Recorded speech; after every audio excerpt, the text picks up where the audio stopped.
Welcome into the WTIM Morning Show. I'm your host, Avery Cooper. Your stream co-sponsored by People's Bank and Trust, where they put people first, and Landmark of Taylorville, where you always do better with Landmark. I'm here in studio with Superintendent of Taylorville School District, Dr. Chris Doherty. Welcome back to the program, Dr. Doherty. Good morning, Avery. It's so nice to be here this morning. Good to have you here. So, kids staying busy towards the end of the school year. I understand you have an update about the all-academic team. We do. So our kids have been super busy. Right now, we're looking at a lot of banquets and a lot of awards ceremonies just to celebrate the talent with our kids. And Sunday, one of our top students became an all-state academic team from IHSA.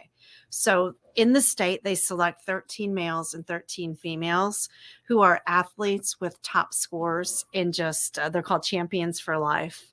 So our student we took to the conference for the honor is Daniel Sloan, and just a remarkable young man. So the athletic director, Mr. Hadley, myself, and Daniel Sloan's parents honored him at the banquet among the top students in the state. And it was so incredible to see him in that club.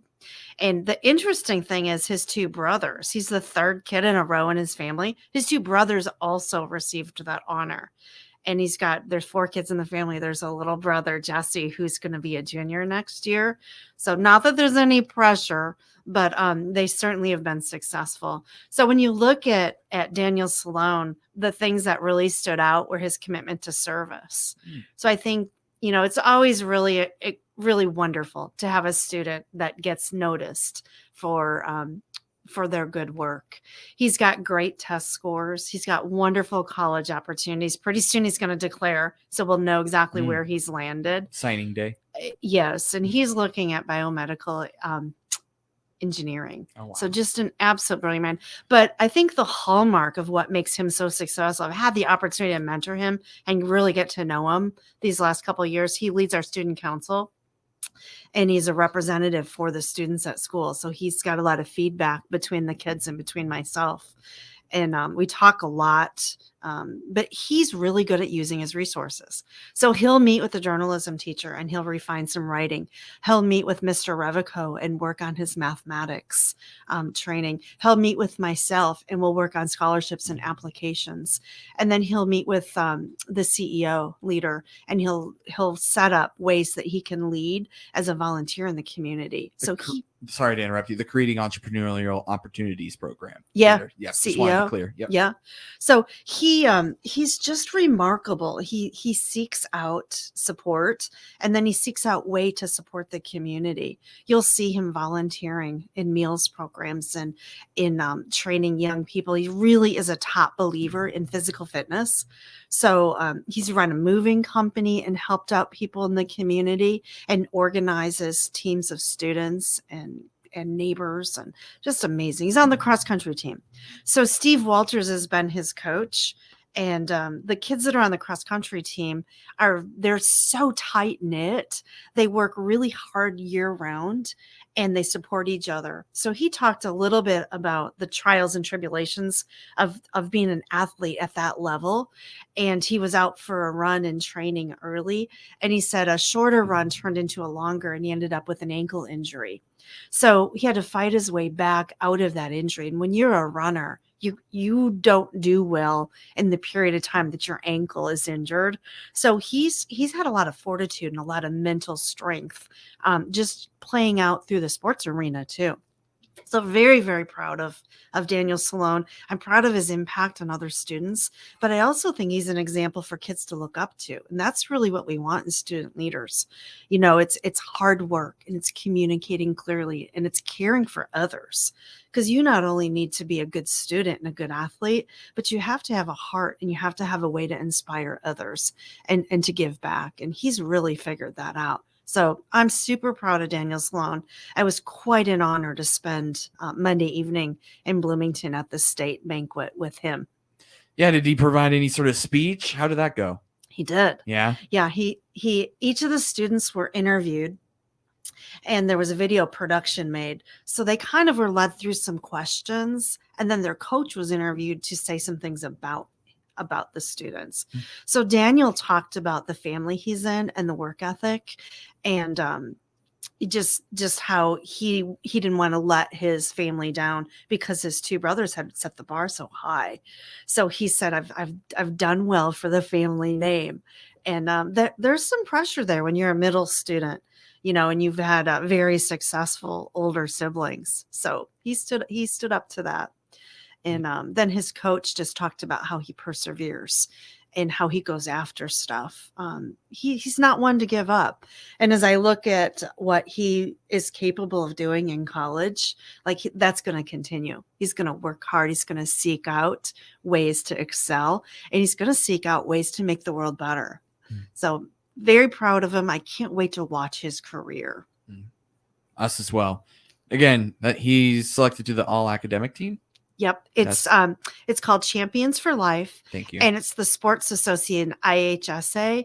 And what they do is they have a panel that selects based on criteria. So he was really in a camp. I mean, the kids that were in that room were absolutely brilliant and hardworking. And that's the level of which he contributes. Moving on from Daniel Sloan, who, by the way, that is an excellent story. And you'll probably find more on that on TaylorvilleDailyNews.com. Wanted to talk a little bit about your Always Literacy program. Well, as you know, reading is just at the core of helping kids for brighter futures. We just talked about Daniel Sloan. I mean, he's an avid reader. And that's what we want to see our kids in the community lead up to. So we've got our book vending machines in the schools. We just had the Taylorville Foundation dinner, what was successful. We had a little crime scene skit that went on during it. And Mr. Bruder stole the show in his cowboy hat and his dance routine. It was absolutely amazing. But they ended up with the Fund in Need project to fund our book vending machine. So we also are going to now add one at the junior high. So the importance of that is just to make sure all students, all kids, all people in the community are spending about 15 minutes a day reading.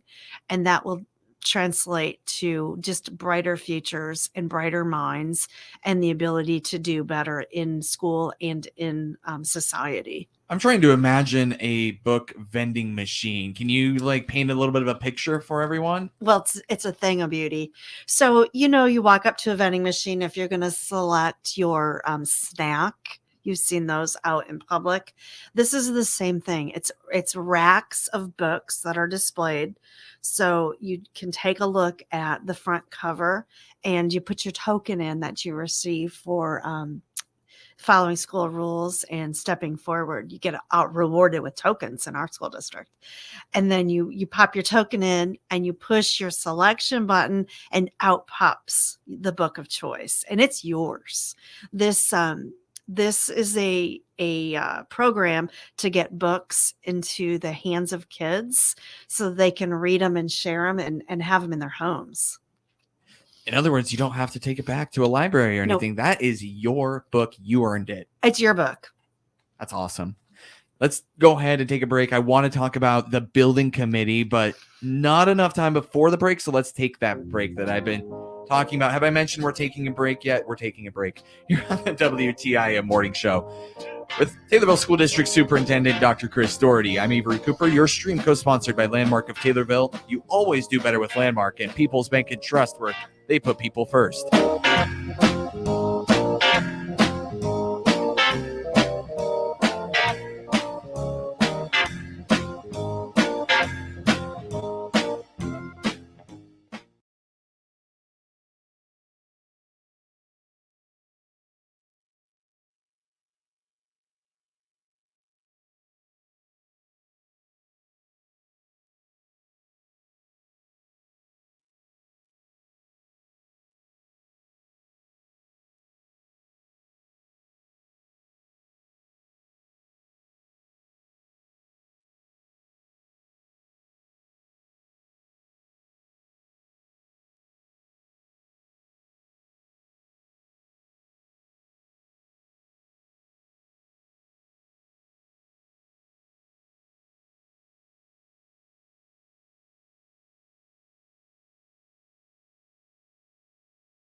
Welcome back to the WTIM Morning Show. I'm your host, Avery Cooper. Your stream co-sponsored by People's Bank and Trust, where they put people first, and Landmark of Taylorville, where you always do better with Landmark.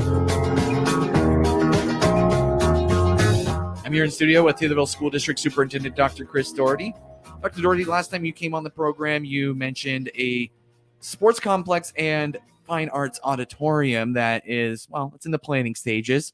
You mentioned a building committee in the near future. Well, it's been the near future since that time.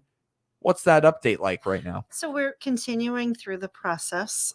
It's been quite a project. So our building committee has been meeting generally on Wednesdays, and there's a focus group that was established, and the focus groups meet about monthly. So the focus group pulls in information from the community that's relevant for the projects. So our focus group on technology, our focus group on athletics, and our focus group on fine arts.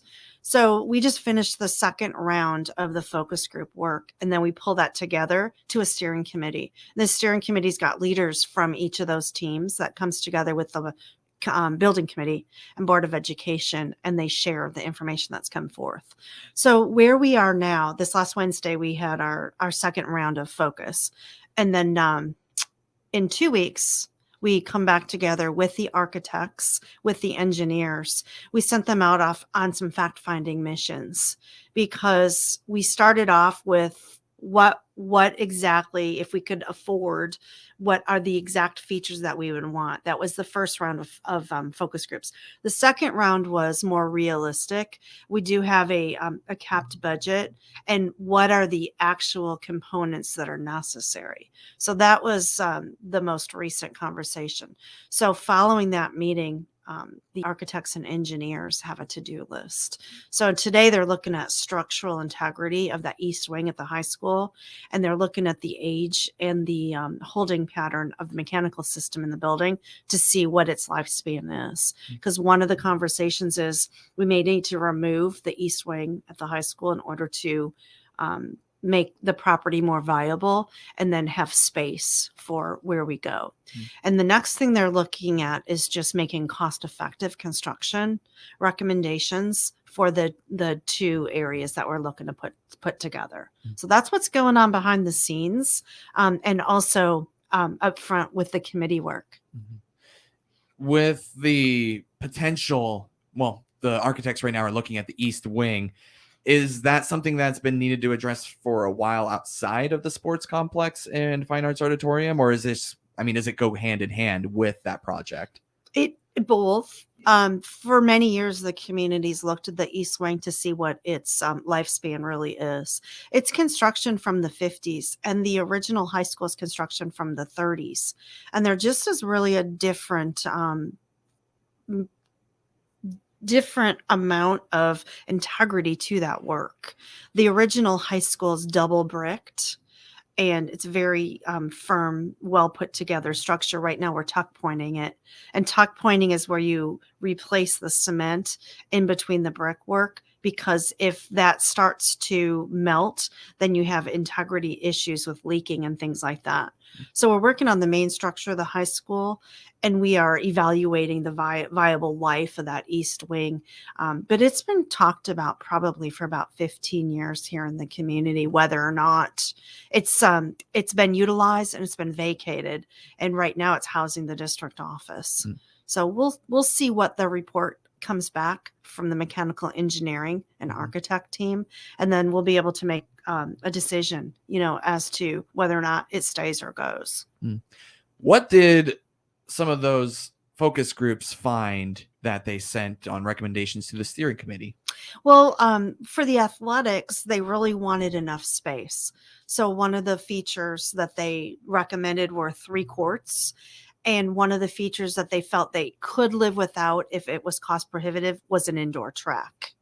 So that's kind of a lay of the land there.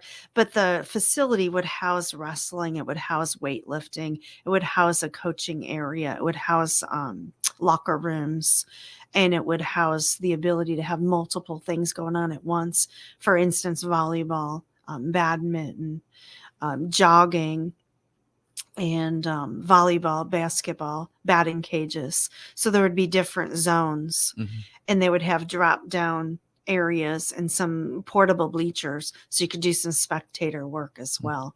And then for the fine arts, really we're looking at what the most appropriate number of seats would be and then what the layout of that should be. So there is conversation that maybe the foyer of the two structures could be used for meeting and greeting space, because you always have a lot of that before and after events, and sometimes in the middle of. So there'd be like a ticket master area. There would be a concession area. There'd be some place to meet and greet and do photos. And we want to encourage our families and our kids to gather and to be involved. Got about a minute left here, Dr. Doherty. Any other final thoughts about the building committee and what they found, or maybe another topic that we didn't get to? Well, we're just excited, that we've got some resources, and we're excited that we've got team members that are committed to doing the work. Yeah, it's great to have you, as always, here in the studio, Dr. Doherty. And look, really excited to see what Taylorville School District does with the sports complex and fine arts auditorium. So thank you for being here, and talk to you soon. Thanks, Avery. Yeah. Your stream co-sponsored by People's Bank and Trust, where they put people first. They had Landmark of Taylorville, where you always do better with Landmark. I'm your host, Avery Cooper. Glad to have you along on this, wacky Wednesday. It's 64 degrees, overcast at 9:59 in the morning. You can find time, temperature, weather anytime, 217-824-6101, or online at TaylorvilleDailyNews.com.